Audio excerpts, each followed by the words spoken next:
ekranda SMS kodunu görürsünüz. Sence neçənci yapırsan yarışmada? Yani mikrofona senden. Sen bir yerde dayanmaya, sen de böyle papaya değil. Sen aşağı değil. Aha. Aha. Onu bildi. Bir yerde bilceldi. Aha, bəsləndi yox. Alışla, nədir? Dəvət edək, davam edirik. Lidya Babazadəni almışlar bir dənə. Lidya Babazadə, ürəkli almışlar.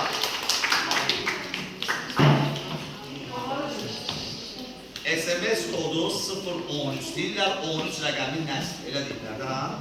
Amma Lidyanın xalı var, xalı var. Uşaqların hər birinə bu günə qədər, açılışa qədər səslər gəlir. SMS kodları paylaşılmışdır, səslər gəlir. Lidya, xoş gəlmişsən.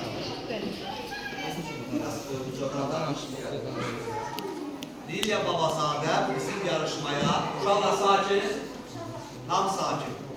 Uşaqlar, tam sakin. Kim səsini çıxarsa onu dəvət edəməyəcək. Hadi yürü. Lidya Babazadənin SMS kodu 013.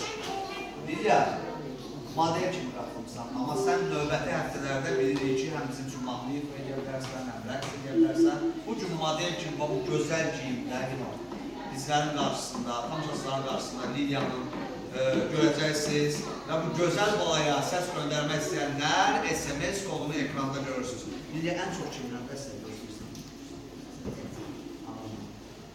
Hamıdan. Mən haqqı deyirəm, valideyn.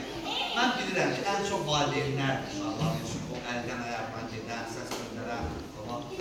Görürsünüz, anahtarlardan çəkir.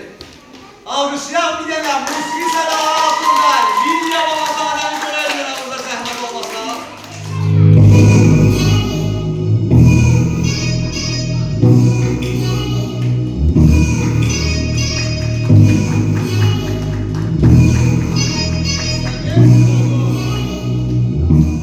SMS kodu 013 Lidya Babazadəni dəstəkləyin çünki növbəti həftələrdə maraqlı çıxışlar olacaq. Yola salam Lidya Babazadəni. Növbəti